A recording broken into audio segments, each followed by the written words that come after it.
I managed to get them done.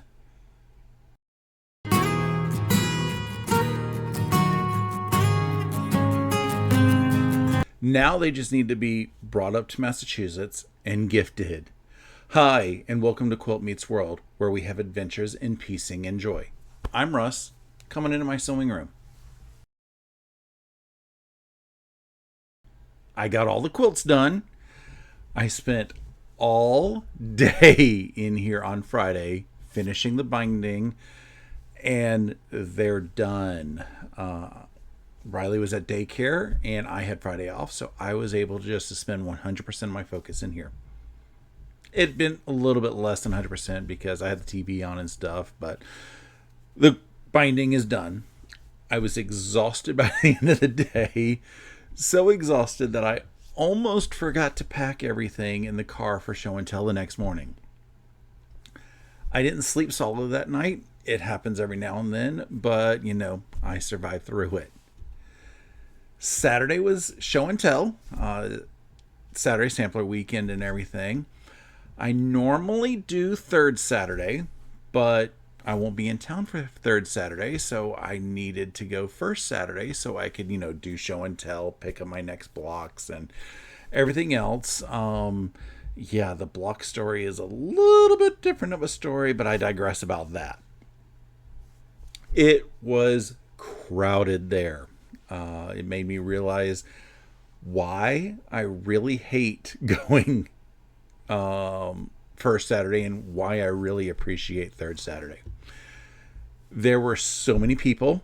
There were so many show and tells. In fact, this one guy had 3 quilts to show. You know how much time that took, and I needed to get out of there. They were beautiful quilts being shown throughout everything, and before I left, I picked up this wonderful bundle of joy. Yeah, it is the Tula Pink Full Moon Forest 2. It's a fat quarter bundle. It's huge.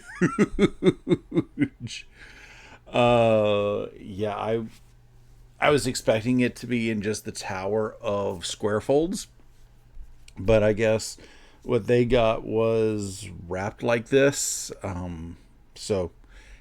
I'm very excited. I don't know what I'm going to do with it yet. It may just sit and be pretty for a while because, uh, um, yeah, Tuesday I got my notification that my Full Moon Forest quilt kit is shipped and will be here by Saturday, hopefully. So, I don't know when I'm going to get them done, but they're in my list. And as I said, I'm trying to work through my list of what I have and trying to avoid buying too much more stuff. Although, that ain't happening too much. After I picked everything up, I ended up calling an audible in the morning. I think that's the correct usage of that sports ball term, right? I hope so. Uh, I mentioned last week that there was a porch party that was being held at another local quilt shop, and my initial plan was to go after my live and take all the pictures and enjoy the fun like I've done the previous 3 years. Well, Mother Nature decided that she didn't want to let up this year. Every other year, it was threatening to rain, and it would clear up for the porch party. Last year, I think it cleared up at 9 a.m. for the 10 a.m. opening of the porch party. This year, it was threatening rain as I was leaving Saturday Sampler. So I decided that I was going to move my live from my 11sies to afternoon tea in the afternoon so I can go to the porch party, grab what pictures and everything, and enjoy that inspiration there. I met up with my friend Candace as we were there, and I was trying to hunt down all the quilts that were sprawled around the shop. They did it indoors instead of outdoors because, indoor or outdoors would have been impossible because it started raining. But they, took down some shop samples, put up quilts. They had quilts in the classroom. Somebody's quilt got put in the bathroom, and I just giggled hysterically because I was like, yep, that's the best place for that one. So yeah, there was a lot of beautiful inspiration. Hopefully I will be able to get the pictures posted in a video in the next day or two, because yeah, there's a lot of stuff. I may end up waiting to post that video while I'm in Massachusetts, just to give a little bit of the algorithm a chance to say, hey, look, Russ is not ignoring us. So that may be my weekly vlog in 2 weeks. It may just be the Porch Party recap. I think that's a better idea, don't you? While I was at the Porch Party, apparently one of y'all recognized me. I didn't know until a later comment on a video, but yeah, they commented, hey, I recognized you, loved your purple polish and everything. And, to that person, hi! If you wanted to say hi and chat and everything, you were welcome to. But I also understand that, if I saw somebody that I recognized out and don't know them from a hole in the wall, that I probably wouldn't just go up and say, hi, I know you. So whatever made you feel more comfortable, I want you to do it. But it doesn't really bother me if somebody says, hi, I recognize you. And I think that's probably because that hasn't really happened to me that much. I think I've had like 2 or 3 people while I was out be like, don't I recognize you from somewhere? No, way in the past when people were like, don't I recognize you from somewhere? It was, they recognize me from my Waffle House days. But that was way long time ago. And it's that whole, you don't see anybody, you see somebody that's not in their normal element. And like, I know last year when I was at QuiltCon, I saw people, or people saw me, and I was just like, they're busy with somebody else. Or there was another YouTuber who was like, hi Russ, as I just walked by. My brain didn't register what was happening because crowds, and I apologized to them later. But yeah, it's just, in small groups, I'm great with it. In large groups, I may not recognize or remember anything. Anyway, off of that tangent, I said I was hanging out with my friend Candace, and we were initially planning a lunch trip to the Porch Party, but the weather ended up shifting us, and our original plan was to get lunch at Whataburger. And when we were done with the Porch Party, it was still breakfast time. So we're like, okay, what do we want? And we're trying to figure out, is there a diner or something around? I don't know what's out in that area. So we're like, how about Waffle House? Because, you can't go wrong there. We found the local Waffle House. We went there. It was a little bit of a wait to get in, but, that means, it was a weekend. Waffle House is usually pretty crowded in the weekend, especially in the morning. This was late morning, so it was winding down a bit, but it was a great meal. I had my all-star special, and it was delicious as always. And let me tell you, Waffle House cooks know how to cook their eggs. After a while, we ended up deciding it was time to depart because the line for a table wait was starting to get up there. Excuse me. I came home after breakfast and had my live. There were a few people that didn't make it to the live because it was outside of my normal hours, and I am good with that. I apologize to y'all who were expecting to see me at 10 and could not make it when I went live at, I think I went live at 1. So yeah, I apologize to y'all. I will make it up and be actually on time this weekend. During my live, I sewed up clue 3 of the Tree of Life puzzle mystery quilt from Cotton Cuts. That was last year's puzzle mystery quilt. And as I said, I'm trying to catch up on projects that are behind on, that are in progress. So I was like, let me get that out of the way. So I'll spend a few weeks working on that and hopefully, get that done, because one of them is for a coworker and she probably kind of expected it last year because, Tree of Life was over, I believe, in November of last year. So my initial plan was to have it for Christmas for her, but other things got busy and things fell on the wayside. So I'm trying to focus on those this spring, early summer. Saturday evening, I managed to join my friend Stephanie Stitches on her channel as we worked on what I called the Jerry Ryan month of dragon fruit.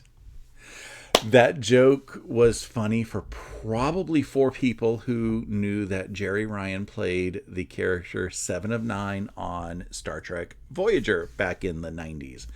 And more recently, she played Seven of Nine in Star Trek Picard. It was a total nerd joke, totally worth it for me. And it was, the stupidest thing that I always enjoy. Stephanie and I both commented that the foundation papers that we had, which were this big, felt freaking huge. But after we were talking about it, we're like, our standard quilt blocks are 12 inches, so it's not really much different than a standard quilt block that we're making in size. But, the bigger difference is when we're making a traditional quilt block, you start with smaller units and they're getting bigger and bigger and bigger, and you have hopefully just one seam that is, or maybe 2 seams that are the full 12 and a half inches long. And when you are sewing a foundation paper piecing project, the entire paper is underneath your needle all the time. So it makes it feel bigger, longer. We got some of the blocks done. The ones that we got done were similar to the ones that we've already done. So we completed a log cabin. And like I said, this isn't a log cabin, it's a courtyard steps. And we got those done. And the other one that I got done on the live, I'm sorry, I'm just pulling them in the papers, was this square and a square and a square and a square unit. And it's a lot of fun. It works great. The one block that we did not work on in the live was the snail trail. Mostly because it's a new technique for both of us in the foundation paper piecing world. And we didn't want to do that live under pressure. Mostly because in a snail trail, you start out with a 4-patch in the center, and then you work your way around with the rest of the pieces. And you can't foundation paper piece that 4-patch in the center. You have to do that traditionally. And then you have to make sure you line that up with your foundations and get that into place before you start putting the rest of those twirlies on it. So, we haven't started it on the live. I don't know if Stephanie started it. I still haven't started it as of the recording of this. And then I don't know if the folks who normally join us, if they had a chance to start it, Ingrid, Bev, and Julie. But yeah, I'm not really concerned about it. It's just that whole lining up of that 4-patch. There's only 4 of each of these blocks, and there's 3 blocks each to do. So that's 12 blocks that we have to do this month. A lot less than what we've had to do in the past. But, trying to get everything together, and they're big blocks, so they seem to be running slow. I'm going to get them done. So because I need to make sure I stay on task so that we can finish it when we need to. I mean, we are only about 2 months from getting the quilt done. Sunday was Star Wars Day. That whole May the 4th be with you. It's okay, so it's Star Wars with a lift. Yeah. I do have a couple of my favorite Star Wars jokes, so anybody who loves the bad jokes, get cuddled in and get ready for this. Those who don't, feel free to fast forward. I made a comment on my friend Stephen of the Idiot Cultures Live that I was like, I'll spare you guys from my Star Wars jokes while they were live. And he's like, good. So the first joke, it's a whole thing of, R2 is short for R2D2. Chewie is short for Chewbacca. Annie is short for Anakin. What is Luke short for? A stormtrooper. That was one of the silliest lines in the first Star Wars movie is, aren't you a little short for a stormtrooper? So yeah, that was my first joke. The second one is I went to, a coworker the other day. It was Monday because it was right after Star Wars Day. And I asked him, how does Darth Vader like his steak? He replied, a little on the dark side? And I said, no, silly. He likes it well done, done, done, dun, dun, dun, dun, dun, dun. So yeah, I got into a little bit of trouble with that joke. Finally, with my jokes, just so that, you can say you had at least one kind of hilarious one. I won a prize on the radio with this joke. The radio station here many, many moons ago had a DJ that claimed he knew every joke. And if you could tell a joke that he didn't know the punchline to, you would win a prize. They only gave away one prize a day, and I don't know if they did it every day or if they did it once a week. It was probably once a week. Otherwise, they'd be giving away a lot of prizes. But it was like, I had to call in several times, and every time I call in, I was like, did you have a winner yet? And they were like, yes. I was like, and they kept trying to get me to tell them the joke, and I was like, no. This is a great joke. I do not want you to know the punchline when I try to get it. I want the prize. I don't even know if I knew what the prize was. But to quote Sophia Petrillo, picture it, Atlanta, May 2002. It was a bit after 7 a.m. as I had just finished my shift at Waffle House. I worked overnights back then. And I called the radio station inquiring if they had a winner yet. And they said no. And I was like, yes, this is my chance. So I told them how, Star Wars Episode 2 was coming out. And there was all this hoopla around it and how excited people were and all that other stuff. And then I continued with them saying, back in 1977, when the first Star Wars movie came out, Chewbacca won an award. Do you know what it is? And the DJ did not. He was like, I have no idea. So I responded with Wookiee of the Year. Now, the groans that he gave made everything worthwhile. Probably the same groans that you guys are doing. Okay, the three of you who get the joke. He almost didn't want to give me the prize because he was like, is anyone going to remember that Chewbacca was a Wookiee? And I was like, everyone knows Chewbacca was a Wookiee.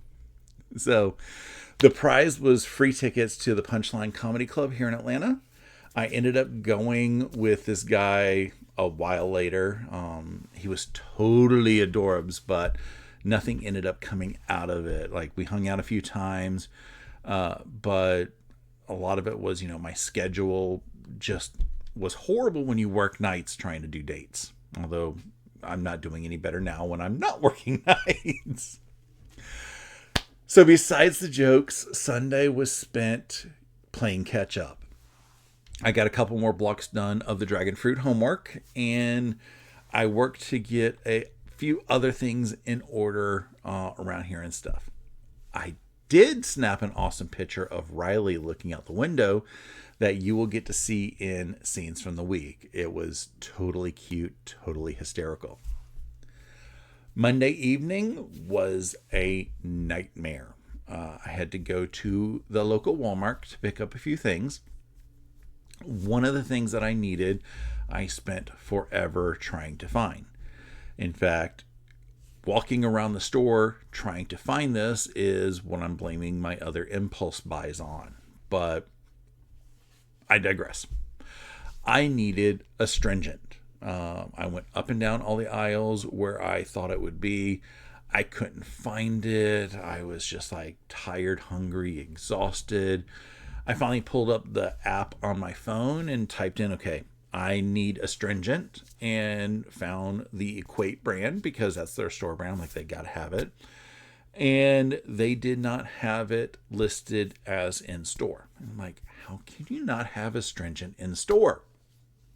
So I was just like going around and everything. I even asked an employee, and she had no clue what astringent was. I was like, what, do kids go to that mall kiosk vending machine thing to get stuff to help with their acne now and just leave the stuff that you can buy cheap here and is about as effective? Good. She had no idea. So walked around the store some more because I'm like, I know it's got to be here. And I would stop every now and then and try to find something else that would be in the same area. And finally something pinged up with an aisle, and I was like, oh good, I know where to find it.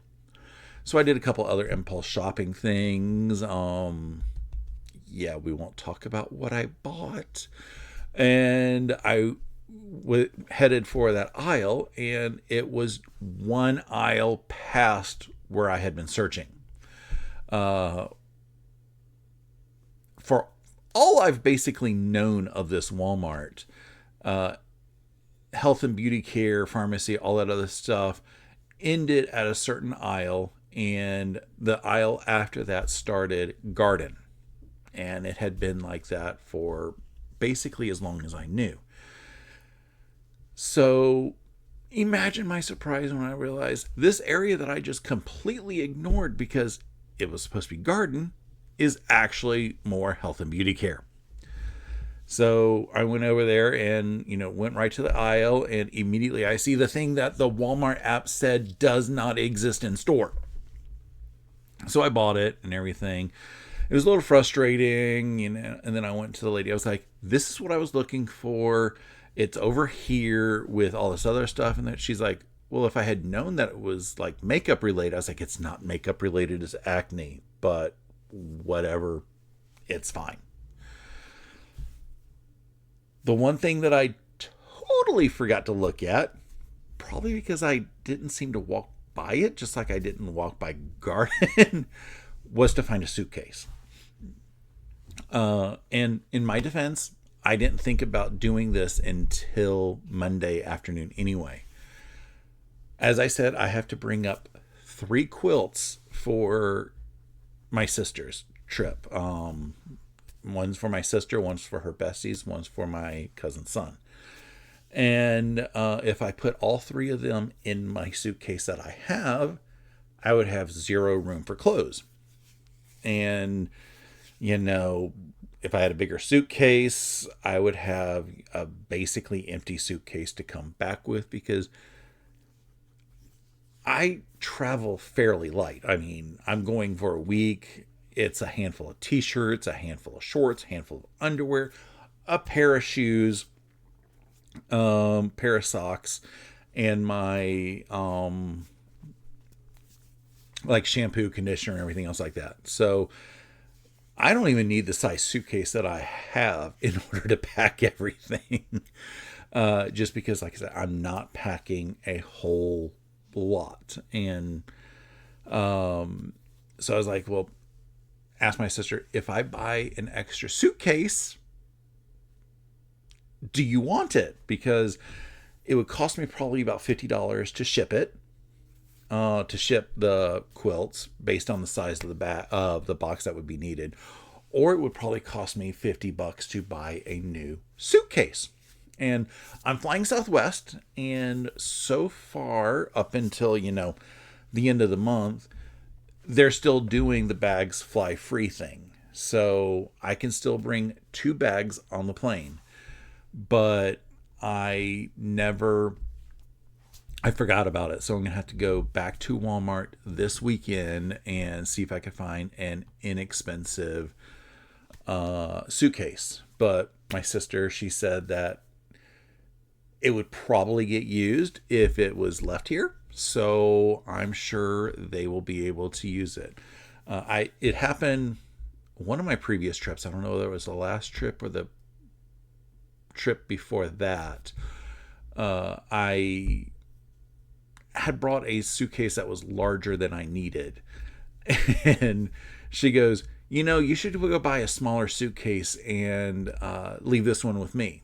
And I just happened to go to Walmart. They had a suitcase in a color I loved, and it rang up for like very cheap. So I was like, I'm running out of the store with this while it's being marked down like this. So I'm kind of hoping that I can find something while I'm out there that is of similar size and similar everything, so that I can just leave it with Fran and everything, and I don't have to worry about it. How I'm going to handle next year, don't know yet, but that's for future Russ to worry about. So it was a busy weekend for me. How was yours?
This is going to be a quiet and busy week at the same time.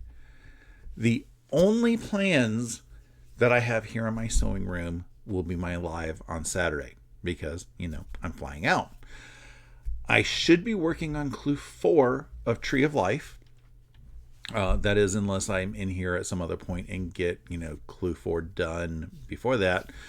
But it's all because I've said I need to get these older projects complete. So that's what I will be doing for a bit. It'll be Tree of Life for probably about a month and a half or however long it takes me to get through them. After my live, I will be bringing all 3 of my machines to the shop so they can be boarded. I will be bringing, this machine that's here, see, there's the top of it. It is my primary workhorse, and it has a lot of stitches on it, and basically probably desperately needs to have the innards checked out. I clean out underneath the needle often, but I just want to make sure that everything else is looking good, that the grease in here is not trying to fall apart, and everything else. I'm bringing my embroidery machine, which is over there that y'all can't see. It hasn't been on in a hot minute, but I want to get back into playing with embroidery stuff after seeing the series is that my friends Stephen and Walter did on their So Chatty on the Idiot Quilters channel. So much that I have in my head that I want to do, and I'm like, if I can make sure it's maintained. I do have one minor issue that does need to be resolved with that. It's a rust problem, not an embroidery machine problem. It was user error, or it was more like user didn't catch it before it happened too long error. So that will get taken care of. And then I also have my travel machine, which has the fewest stitches of them all because it's only been used for, 2 4-day periods, 5-day periods, how many day periods that my retreats were. But you still need to get your machines maintained every year or so in order to make sure that nothing is seizing up in them, nothing is gunking up in them, and that everything is just going to work fine. All 3 machines are going to go get their spa days and everything while I am in Massachusetts doing who knows what. So I'll be dropping everything off on Saturday. The rest of the weekend, I can't sew, so I will just be prepping for the trip. I've got to make sure I have everything packed. I got to make sure all my laundry is done. I got to make sure everything is ready for Riley to get boarded. I have to make sure everything is ready for Percy while I'm gone, so that my neighbors, as they're checking in on him, have all the food that they need and all the contacts that they need and everything. So lots of stuff for me to prep for, and my week schedule has gone haywire this coming week because I was hoping to have Monday and Tuesday as work from home days to focus on packing. But our new SVP has decided to have a team lunch, and it would be wise for me to join for the team lunch. I mean, it's free food. It initially was going to be Tuesday, so I shifted a bunch of things to Monday, and then now it's Monday, and I can't shift things around again. So it's just going to be a nightmare couple of days, but I will be working from home on Tuesday, as far as I know. So hopefully any last minute things that I need to get packed or laundry that I need to get done or something, I will have done on Tuesday. So lots of stuff to do. I also will need to record my weekly vlog on Tuesday to let you guys know what I've done this coming week and what to expect while I am in Massachusetts. Anywho, I think that is going to be about it for today. I've said it before, I'll say it again. Sharing my shenanigans with you is the highlight of my week. I mean, what else would I be doing? Making up more Star Wars jokes? Comment, like, subscribe if you like what you're seeing, and the other things if you don't. I hope you have a wonderful rest of your day and an awesome week. Until next time, stay happy, and remember, always measure your life in love.